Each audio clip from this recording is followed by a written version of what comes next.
Bien, bienvenidos nuevamente al curso de organización industrial. En la clase pasada vimos un- una introducción o vimos básicamente unos conceptos esenciales de teoría de juegos que serán de mucha utilidad para el estudio del comportamiento estratégico de las firmas en el mercado, especialmente en escenarios o en contextos de competencia imperfecta.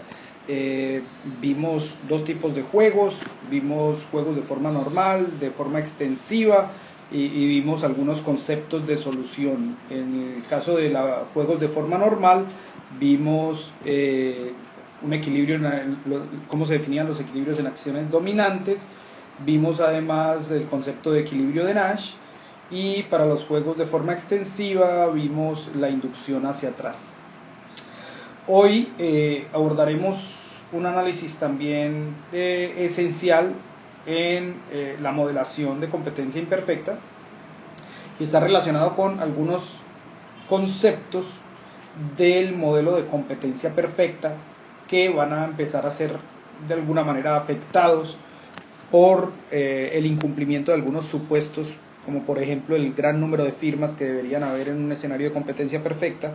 El incumplimiento de ese supuesto pues genera algunos efectos. Vamos a ver cuáles son esos efectos hoy.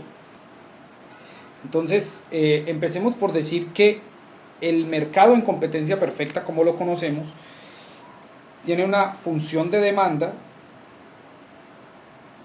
que interactúa con una función de oferta y que genera por lo tanto unos precios de mercado y unas cantidades de mercado en competencia perfecta. Este precio es único y es un precio que es igual al costo marginal. Entonces, revisemos un poco qué sucede en términos de bienestar en este caso, algunos conceptos que vienen específicamente derivados de este equilibrio en competencia perfecta. Revisemos. Primero voy a señalar que para las personas que están en este mercado, y específicamente la demanda de este mercado, existen diferentes disponibilidades a pagar. La disponibilidad a pagar del individuo que está en esta parte de la función de demanda es mucho más alta que el individuo que está en esta parte de la función de demanda agregada, digamos, agregada para el mercado. Entonces, esas diferentes disponibilidades a pagar están ahí en el mercado, pero finalmente cuando alguno de estos consumidores va a comprar el artículo que estamos analizando, no tiene que pagar lo que está dispuesto a pagar. Lo que finalmente paga es el precio de equilibrio en competencia perfecta. Eso por lo tanto genera un ahorro. Veámoslo por ejemplo para uno de estos consumidores que tenga esta disponibilidad a pagar, este nivel de disponibilidad a pagar, tendrá la diferencia entre esa disponibilidad a pagar y este precio de mercado en competencia perfecta. Entonces, este dinero es básicamente un ahorro del consumidor. Si repetimos este ejercicio con todos los consumidores que están a lo largo de esta función de demanda, que tienen distintas disponibilidades a pagar, y sumamos esas disponibilidades, lo que vamos a obtener es un área similar a esta. Esta área básicamente va a ser el área de ahorro de los consumidores, que se conoce como excedente del consumidor. Este es un excedente del consumidor. Veamos qué sucede en el caso de los productores. En el caso de los productores tenemos una función de oferta que está dada por los costos de producción de la firma. Es una especie de disponibilidad a ofrecer.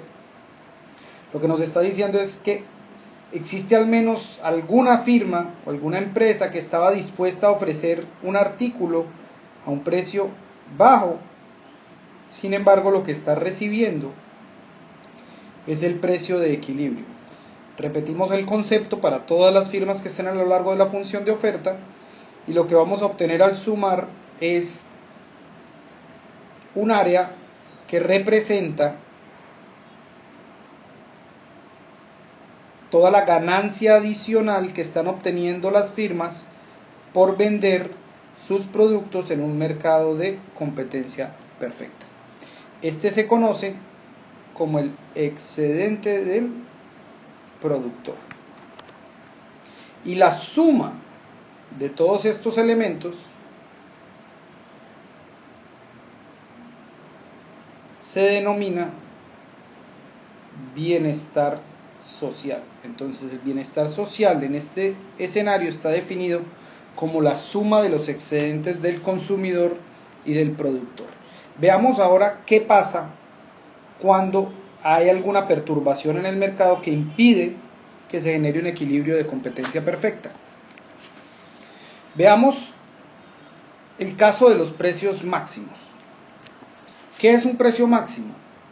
Por ejemplo, tomemos como el caso el mercado de la gasolina. Si el mercado de la gasolina estuviera no regulado, asumamos que el gobierno define que ese precio de equilibrio en competencia perfecta al cual se vende la gasolina, asumamos que el gobierno cree que está demasiado alto. No necesariamente le tengo que dar un valor, pero digamos que el litro que por galón se está pagando un precio muy alto en esta sociedad. El gobierno podría, por ejemplo, intervenir el mercado y decir, bueno, no, establezcamos un precio tope, que obviamente lo deseable es que esté por debajo del precio de equilibrio. Entonces establezcamos un precio máximo que esté por debajo del precio de equilibrio, y ese precio máximo lo que va a generar en el mercado, esa intervención del gobierno, lo que va a generar es básicamente lo siguiente: un nivel de demanda superior al de equilibrio y un nivel de oferta inferior al de equilibrio. Básicamente esto es un exceso,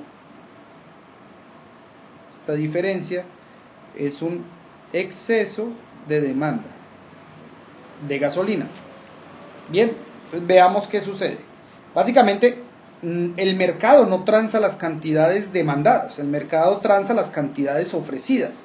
Son las cantidades ofrecidas las que finalmente se venden en el mercado. Por lo tanto, de aquí hacia la derecha, el mercado, de esta hacia la derecha, el mercado básicamente no existe. Existe de ahí a la izquierda. Entonces, todo esto que era antes excedente del consumidor y excedente del productor, se da por perdido. Esto se conoce como pérdida irrecuperable de eficiencia. ¿Qué pasó con los excedentes del consumidor y del productor? Veamos. El excedente del consumidor, que era inicialmente todo este triángulo superior, ahora queda reducido a esto, pero como el precio que finalmente pagan los consumidores es el precio máximo, entonces la diferencia ahora no va hasta aquí, no va desde la disponibilidad a pagar hasta el precio de equilibrio, sino que va hasta el precio máximo, el que realmente pagan los consumidores. Entonces el área que termina reflejando el excedente del consumidor es básicamente toda esta área. Entonces, de alguna manera, para los consumidores, esta medida es benéfica en el sentido en que esta área que está aquí, que pierden los consumidores, es inferior a esta área que está acá, que ganan los consumidores. Mientras que en el caso del productor, la cosa es algo diferente, porque en el caso del productor se reduce el excedente a esto, es decir, está perdiendo toda esta área. Pero digamos, ese es el efecto en términos de bienestar de una intervención del Estado. Los criterios para esta intervención pueden estar asociados con un aumento del bienestar o un aumento del excedente de algunos consumidores, incluso si es en detrimento de algunos productores. Es decir, los criterios pueden ser criterios adicionales, no necesariamente relacionados con esto? Lo que se debe tener en cuenta al momento de establecer la política pública es valorar, digamos, si el Estado está dispuesto a generar esta pérdida irrecuperable de eficiencia que se genera por no estar en competencia, en una situación de competencia perfecta. Bien, veamos ahora el caso opuesto. Precios mínimos. Miremos ahora una intervención del Estado en la que, por ejemplo, en el caso del mercado laboral, el Estado considera que el precio de equilibrio es muy bajo, por ejemplo. En este caso, la función de demanda está representada por las empresas que demandan mano de obra. Y la función de oferta de este mercado son los empleados, las personas dueñas de la capacidad laboral, de la capacidad de trabajo. Entonces digamos que este es el salario por hora que se tendría si el mercado estuviera en competencia perfecta. Asumamos que el Estado considera que ese precio es muy bajo. Por lo tanto, trata de establecer un precio mínimo para ese salario y lo define, digamos, aquí. Ahora, ¿qué vemos? Que a este nuevo precio mínimo, esta es la cantidad de trabajo demandada, esta es la cantidad de trabajo ofrecida. Estas son las personas trabajando, las personas que desean trabajar, y estas son las empresas que desean contratar. Esto básicamente lo que nos está mostrando es que hay un exceso de oferta que normalmente se denomina desempleo. Bien, entonces miremos ahora cómo se afectan los bienestares.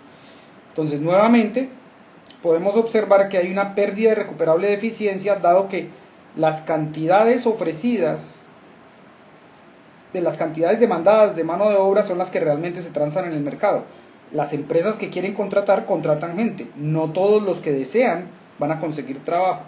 En ese sentido, todo esto que está hacia la derecha de ese nivel se pierde. Nuevamente tenemos una pérdida irrecuperable de eficiencia. ¿Qué pasó ahora?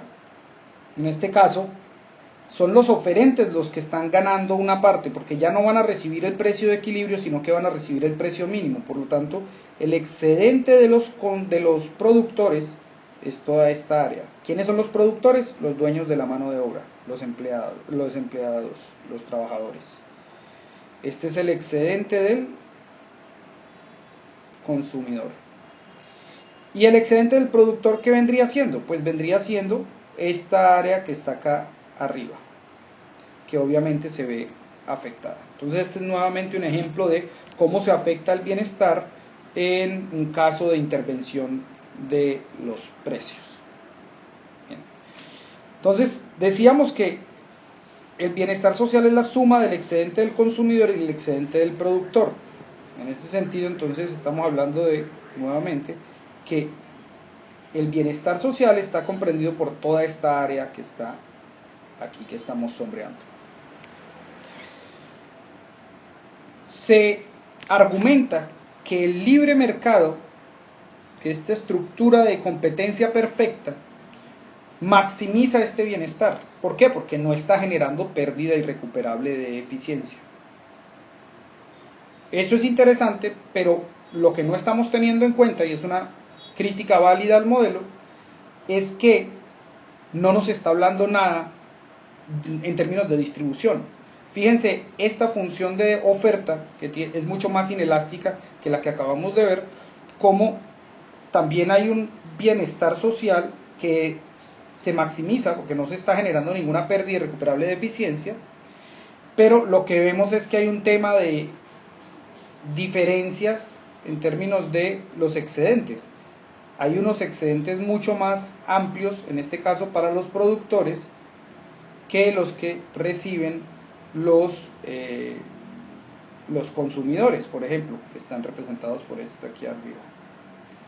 Entonces, los consumidores en este caso, obviamente están en cierta desventaja con respecto a los productores, pero para el modelo como tal, este mercado sigue siendo completamente eficiente. Estos elementos que hemos visto hoy pues serán muy importantes para entrar a analizar todos los escenarios de competencia imperfecta. En la próxima clase iniciaremos por analizar el caso de monopolio.